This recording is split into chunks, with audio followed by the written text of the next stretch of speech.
What's up guys, welcome back to another Kengan Omega chapter review. Today we have chapter 71 titled Heavyweight. Before I get into the review, I'm just going to give a quick main channel update. So I was able to remove currently 2 out of the 5 strikes, and once I'm able to remove 1 more, I have 2 strikes left, and that's when I'll be able to upload. So hopefully within the next week or before next week chapter review comes out, I'll be able to get rid of 1 more strike, and then I can upload on that channel again, which will be very cool. And once the channel or the main channel Mysterious Weeb is fully good, I'll most likely I'll be uploading most of my videos there, and I'll probably keep this channel just for backup, extra random shit, and probably maybe God of High School videos. So stay tuned for that. Now onto the review. So chapter 71, as we know, the fight ended off with a mysterious who won. We assumed that Rihito lost because he was pretty much choked out and the poison and everything relating to that, and it is true. Falcon was the winner of the second round and Rihito has lost. Someone in my Discord, if you haven't already, make sure join the Discord, subscribe and all that greatness. Someone pointed out last week's panel that one of the eyes that rolled back in one of the final powers was actually Falcon's, and we worked out that it was as well. So that was something we were hyping about. Maybe Rihito was still in it, maybe a possible draw, but it's confirmed here, first panel, that Falcon is the winner. So we got Arima, Wakatsuki, Yamashita, trying to see how Rihito's doing in his condition. That's 2 wins for Purgatory. They're on a roll. Get yourselves together, Team Kengan. That's the pretty much spectators watching. So they don't really have much faith for Team Kengan, and they're kind of disappointed with them losing the first 2 fights, which is unfortunate. We got Rihito seems to have lost his memories pretty much. Yamashita mentioned that. And then the mention of poison, Wakatsuki, he's being poisoned. Arima saying, oh, I thought so, figured something was up. Then we got, them talking about what's going on. First metal, then the Falcon. Seems like our opponents are trickier than we thought to hear. That's Wakatsuki and Arima talking. Them 2 face over in the Annihilation tournament. It's good to hear them talking, this chilling, coming up with ideas. Very nice to see. Yeah, we've got to turn here rounds or we're fucked. That is very true. 2 losses. We get to see some Team Purgatory talking to Falcon. We've got some of them saying, good work Falcon. We've got the Lee Dong Chen guy saying, congratulations on your sucky last minute victory. Just talking some shit after that. We got Hey Watch It trying to, stop talking shit. We got Dong Chen questioning why Falcon's not even mad after the joke he made. Congratulations on your sucky last minute victory. Just trying to be sarcastic. Dude, I don't know what's that supposed to mean, and all Falcon says is indeed. And he's fucking out of it. He's completely out of it. Then some of the Purgatory fighters talk about Rihito's strength. They say that blonde guy he fought could be in the A list here.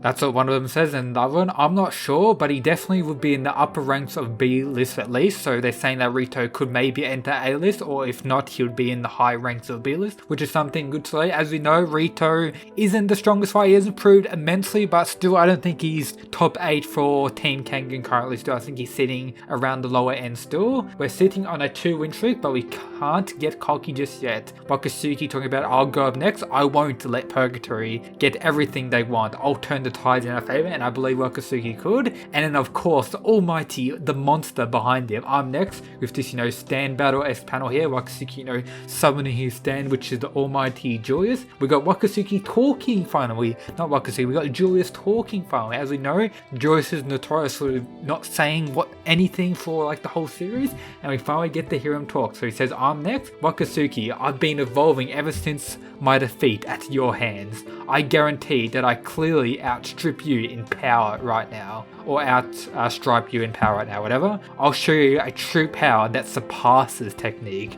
We got Wakatsuki trying to say, are you trying to say something? Just trying to see what he's going about. Then we got to saying, okay, you got this, Julius. Having faith in the monster Julius. And he's insane panel showing the sheer size of Julius. It's him. Julius is up next. The commentator is very cool, very cool. This muscle monster had vanished from the Kengan matches after breaking off from Tokyo Electronic Power Co., but now he's finally returned. Please, Julius, turn this around. Give them hell. Julius Reinhold. Very cool, very cool. We got some of Team Purgatory talking about Team Kengan. Kanagita, the once king of the Kengan matches, and Wakatsuki, second only to Kano. There's no doubt in my mind that these 2 are top level fighters. Then we got pretty much King and Terashi, yeah, them 2 talking, bound to be top fighters, or King probably the strongest, if not top 3 strongest for Purgatory. This is him talking, and as I see it, Julius Reinhold in power full enough to defeat both of them. So King saying that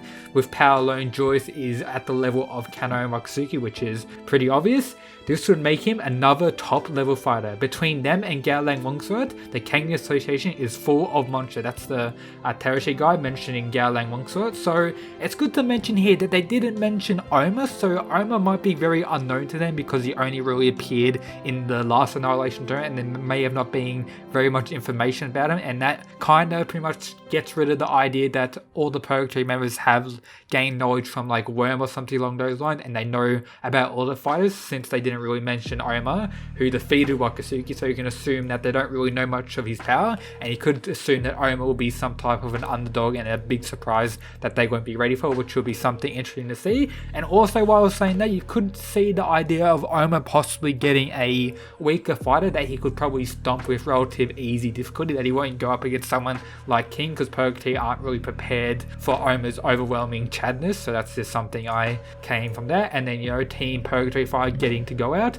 I'll go next. Decide amongst yourself who the last for the fight will be. You know, has great faith in the rest of his team. He knows he's going to win this. Team Purgatory fighter goes out. We've got the Kengan opening one eye. As we know, last chapter he opened both eyes on the sixth factor as he was talking shit to get him to shut the fuck up. So the mountain move, it's Mudo, Toa Mudo, Purgatory's muscle-bound monarch, is already making the entrance in the third match. Man got a like tree haircut, bro. We got these two absolute Chad. Toa Mudo is taller and seems to be bigger than Julius, which is just insane to think about. And the absolute Chad, the titans of the series, are going at it in the third round. So we got the monster Julius Reinhold versus Toa Mudo, the beast of destruction. Very hype name as well. And it's good to mention Toa Mudo, he has a beard, mate. He has a beard. It's not as full and glorious as Kuroki Gensai, the almighty beard, but you know, he has a beard here, so that says something about his power right there and there. And we get to see almighty beard Kuroki Gensai yet again, him talking to Falcon.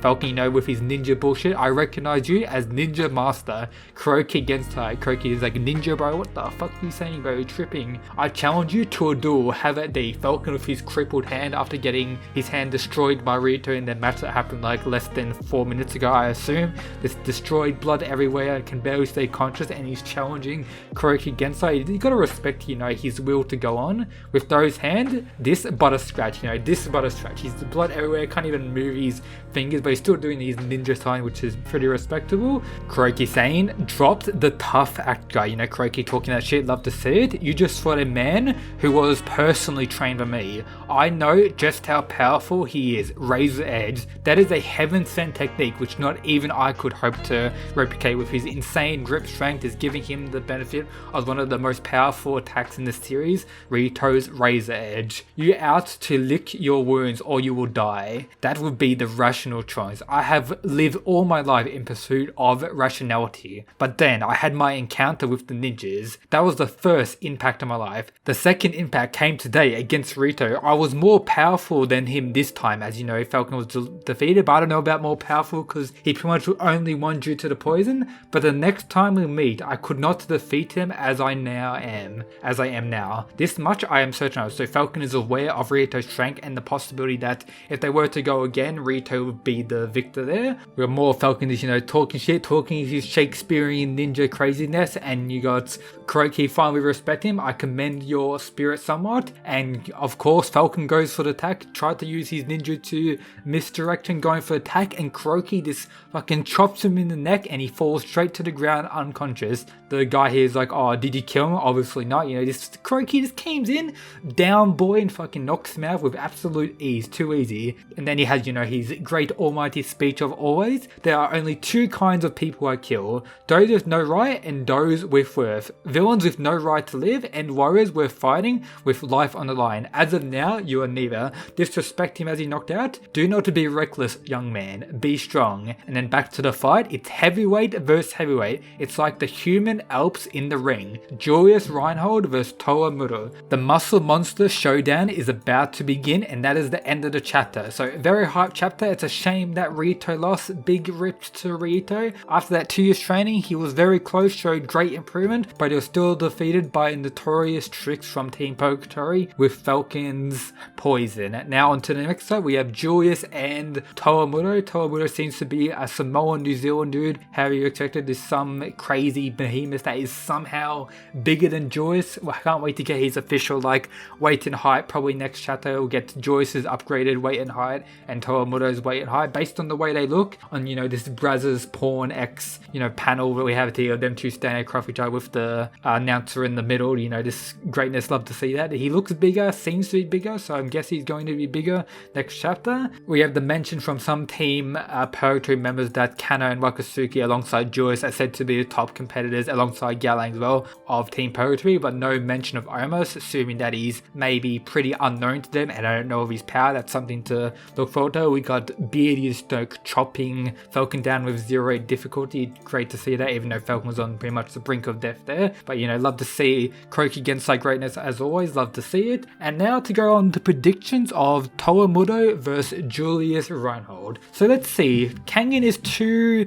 rounds down, and think about Julius. Julius went off the grid for the last 2 years and was most likely training harder. He talked shit to Wakatsuki saying he's stronger than him now, that if pretty much assuming if they were to fight again that Julius would win, but he's probably assuming that's 2 years ago Julius, so you can, 2 years ago Wakatsuki I mean, so you can assume Julius is above 2 years ago Wakatsuki who defeated him in the second round. Julius didn't really have, he only had really one proper fight in the Annihilation tournament against Wakatsuki where he was defeated, with him being built up as an absolute Chad, so I think Julius is going to win this high difficulty. Let me know down in the comments your thoughts of this battle. Who do you think to go? Do you think Towamuro is going to win, or do you think the monster Julius is going to win? My personal opinion is Julius is going to win this, get the first dub for Team Kengan, and with like extreme 95-99% difficulty, which would be absolutely insane to see. And that's it for today's review. If you enjoyed, make sure to subscribe and all that goodness, and that's it guys, peace.